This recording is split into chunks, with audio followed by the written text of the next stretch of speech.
Halo semuanya, Horas. Buat saudara-saudara saya yang dari Tapanuli, kembali lagi bersama Apri Manalu di Kisah Kami di Kanada. Kali ini kami akan membahas mengenai halter. Kita akan share sedikit apa sih halter itu, dan ini juga pengalaman baru bagi saya. Jadi saya pikir alangkah baiknya jika kita berbagi ilmu mengenai halter. Oke, baik kita mulai segera. Halter. Jadi halter itu, apakah itu halter? Halter itu adalah alat perekam jejak untuk memonitor jantung kita. Jadi halter itu suatu mesin kecil yang ditaruh di yang mendeteksi keadaan jantung kita pada kurun waktu tertentu. Jadi halter itu disambungkan oleh kabel-kabel. Jadi halter ini kata singkatnya mungkin alat perekam jantung kali ya, memonitor jantung. Seperti apakah bentuk halter itu? Ini. Jadi halter itu bentuknya seperti ini, kecil. Nih coba lihat ya. Dan kalau teman-teman lihat di sini ada black button namanya event. Jadi ini yang black button event ini dipencet apabila orang yang menggunakan halter itu mengalami sesuatu yang abnormal jantungnya, seperti tiba-tiba detak jantungnya keras atau tiba-tiba dia sakit dadanya. Nah, kemudian kalau hal itu terjadi, pencet langsung that black button, kemudian tulis di log jam berapa itu terjadi, kenapa, pada saat aktivitas apa, sehingga nanti orang yang memeriksa rekam jantung ini jadi tahu dari background kenapa event itu terjadi. Jadi begini, jadi saya itu sekarang ini lagi pakai halter. Kebetulan dokter saya minta supaya saya pakai halter ini, dan beliau minta saya pakai selama 48 jam. Jadi 2 hari. Jadi 2 hari ini monitor. Saya harus pakai halter ini sepanjang hari. Jadi nggak dilepas.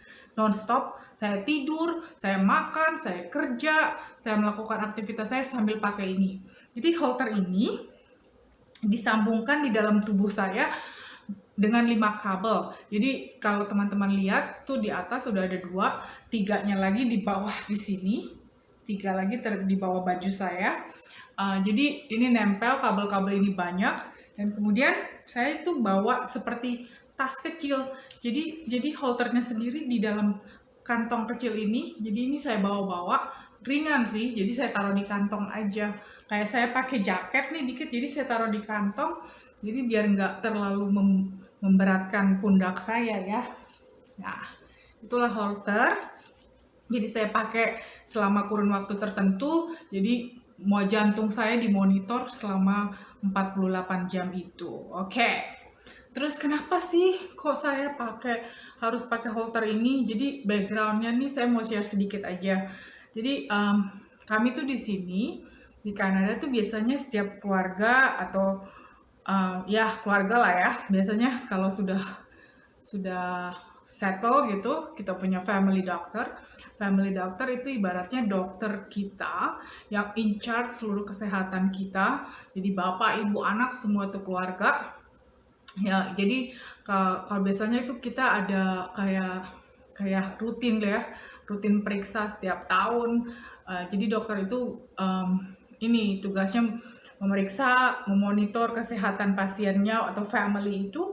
Terus kalau ada something wrong atau kalau dia lihat kayak anomali nih, jadi dia refer langsung, oke, kamu ke dokter sini, kamu ke dokter sana untuk memfollow up apa yang terjadi pada pasien itu. Dan kebetulan tahun ini ketika saya periksa, dokter saya menemukan kayak ya suatu tanda tanya lah, suatu hal yang nggak biasa gitu di jantung saya. Jadi jantung saya itu katanya lemah gitu, dan detak jantungnya tidak seperti pada normalnya. Jadi normal tuh sekitar 70 something, tapi saya cuma 50. Jadi dia bilang, you have a weak heart. Lalu karena beliau tahu background keluarga saya, termasuk papa saya kan ada jantung ya, jadi dia merekomendasikan agar saya memfollow up ini dengan tes-tes untuk jantung saya, lalu beliau merefer saya ke klinik kardiologi. Dan akhirnya ya saya ikuti aja, dan ternyata proses dari tes itu untuk tahu keadaan kita itu lumayan komprehensif juga, banyak. Jadi saya ini sekarang di proses yang keempat. Pertama kali saya dites, saya datang tuh saya diminta untuk melakukan echo. Jadi itu namanya ini apa namanya, stress test. Jadi itu pakai ultrasound. Jadi kalau ibu-ibu yang udah hamil tuh biasanya kan tahu ya, kita pasti perut kita di ultrasound untuk tahu apa isinya tuh di dalam perut ini. Nah demikian juga itu. Jadi saya dimasuk di alat tuh dari luar. Jadi dideteksi di sekitar jantung, di seputar jantung, atas, bawah, dan untuk mengetahui apa di bawah kulit saya, di daerah jantung saya. Kemudian yang kedua itu saya diminta untuk melakukan blood test. Jadi tes darah saya diambil. Di situ saya diminta berapa kali ya? Terus 1 kali. Nah, kemudian itu ada tes gula juga, dan tes diabetes, sampai saya juga harus minum cairan glukosa ya. Enak deh itu, karena manis banget ya. Nah itu tapi saya saat ini saya belum tahu gimana hasil dari blood test saya atau tes darah saya. Kemudian yang tahap ketiga itu adalah lab mengenai tekanan darah saya. Jadi saya tuh nggak tahu, saya baru kali inilah saya mengalami hal seperti ini. Jadi saya dites tekanan darah saya. Waktu saya datang saya nggak tahu kalau saya tuh bakal lama gitu kan. Ternyata saya dikasih ini alat namanya ambulator. Jadi ambulator ini hampir sama kayak alat yang saya pakai ini, cuma itu untuk tekanan darah tinggi. Jadi biasanya kita kan kalau tekanan darah tinggi kan pakai ada di sini ya, kayak kita pakai apa sih namanya, kayak perban gitu, tapi alat penekanan darah tinggi. Jadi itu otomatis mesinnya juga mesin kecil seperti ini. Jadi koneksinya mesin ini dan ini. Jadi setiap setengah jam tuh mesin tuh tiba-tiba membesar dan kemudian menekan tangan saya, jadi mengukur tekanan darah tinggi saya. Dan waktu itu saya dimonitor cuma 24 jam sih, jadi nggak terlalu lama ya. Jadi tapi setiap setengah jam tuh membengkak, menekan, nah gitu. Tapi kita harus menjalani aktivitas kita secara normal setiap harinya. Kemudian yang keempat ya ini, ya saya harus pakai Holter ini. Jadi Holter ini dipakai untuk memonitor bagaimana sih keadaan jantung saya.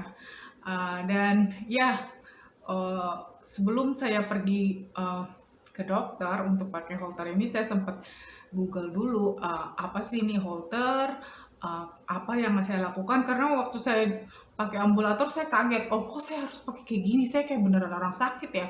Padahal saya sebenarnya nggak apa-apa gitu. Terus saya normal-normal aja, saya biasa aja, aktivitas saya juga nggak ada yang terganggu gitu, saya nggak ada keluhan. Jadi saya mau antisipasi, kemudian saya belajar apa yang harus saya siapkan untuk sebelum pakai Holter ini. Dan ternyata begitu saya sampai di sana, saya harus pakai ini lebih lama lagi teman-teman. Jadi 2 hari, jadi saya harus makainya 2 kali 24 jam.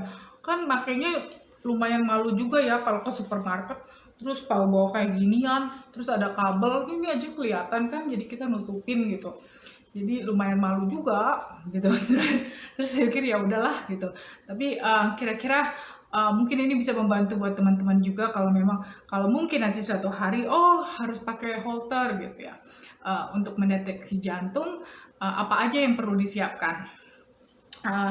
Saya sempat Google apa aja sih yang harus disiapkan. Waktu yang saya tes ambulator, yang pakai ambulator itu saya nggak siap-siap, jadi saya nggak mandi waktu saya mau pakai. Tapi pas saya tahu Holter ini, nah hal yang harus disiapkan pertama kali yaitu harus mandi teman-teman. Pokoknya sebelum ke dokter itu, sebelum pakai alat itu sebaiknya kita mandi, karena alat yang kita pakai itu nggak boleh basah. Jadi ya sebelum pakai alat sebaiknya mandi. Lalu kenakan pakaian yang mudah untuk dimasukin oleh kabel-kabel, karena nih badan penuh dengan kabel. Jadi untuk yang wanita sebaiknya pakai aja tank top, tapi kemudian pakai outer baju ya gitu ya. Ya, jadi bisa untuk nutupin biar nyaman. Sekarang malu kalau dilihat orang kabel-kabelan gitu. Ya, jadi buat saya ya saya pakai tank top gitu. Terus dan mandi. Jadi hal yang perlu dipersiapkan mandi, dan yang kedua pakai baju yang nyaman yang bisa dimasukin oleh kabel.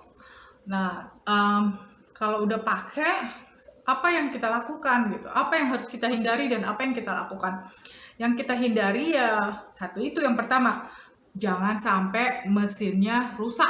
Jadi bagaimana? Jangan basah, jangan mandi. Kalau kita harus cuci piring, kita harus cuci muka, atau kita mau minum atau apa, usahakan ini alat mesinnya itu jangan sampai kena air. Jadi mandi is a no-no, oke?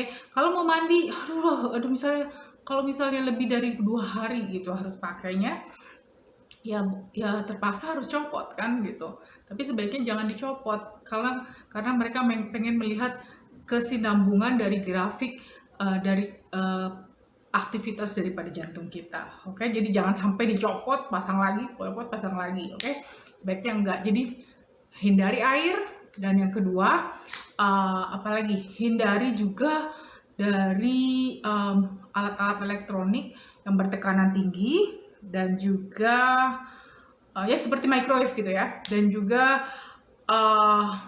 ini seperti microwave itu itu tekanannya tinggi, terus dan juga jangan banyak bergerak-gerak yang cepat, dan jangan sampai kena banting tuh mesin karena nanti rusak. Untuk reminder aja, waktu saya pakai ini, saya tuh harus tanda tangan kontrak. Apabila ini mesin rusak, saya harus bayar $5.000. Ya, saya harus bayar itu. Jadi kita harus hati-hati juga, jangan sampai holter atau mesin yang kita pakai itu sampai rusak ya. Terus apalagi selama kita pakai ini, apakah saya boleh ini nggak boleh naik turun tangga nggak? Ya boleh, tapi jangan terlalu capek. Jadi dianjurkan jika kita itu melakukan aktivitas normal kita seperti biasa, rutinitas kita seperti biasa. Kayak misalnya saya kan seorang ibu, saya juga seorang pekerja, jadi saya melakukan aktivitas saya seperti biasa, bangun, masak, lalu saya di rumah kebetulan kerjanya karena sekarang kan COVID, jadi saya depan komputer, saya langsung habis masak depan komputer, terus lunchtime masak lagi buat anak-anak gitu kan, karena sekarang summer break, jadi kita anak-anak di sekolah, anak-anak di rumah gitu, jadi ya masak, udah habis gitu kita habis selesai kerja, kemudian nyiram bunga atau gimana, jadi seluruh aktivitas kita. Dan sore-sore juga harus ke supermarket belanja, ya udah jalan aja tetap nyetir dengan keadaan kayak gini, tapi berusaha tutupin juga sih, jangan sampai orang lihat kabel-kabel ntar dikira aduh sakit ya gitu, gimana ya, pokoknya gitu, jalani sehari-hari, aktivitas sehari-hari, tapi jangan eksesif, jangan berlebihan, jangan terlalu capek, karena nanti kita biasanya kan nggak selalu kerjaan kita tuh capek dan berat banget. Jadi lakukan rutinitas yang seperti biasanya, istirahat yang cukup juga kalau malam, seperti itu ya. Jadi normal aja, jadi anggap aja seperti nggak ada. Cuma hal yang negatif mungkin, kalau ini sekarang saya hari kedua memakai holternya, jadi itu bekas itu tensoplasnya kayak gini udah mulai bikin gatal, itchy, karena ke kulit tuh kayak gatal gitu ya. Jadi paling itu doang.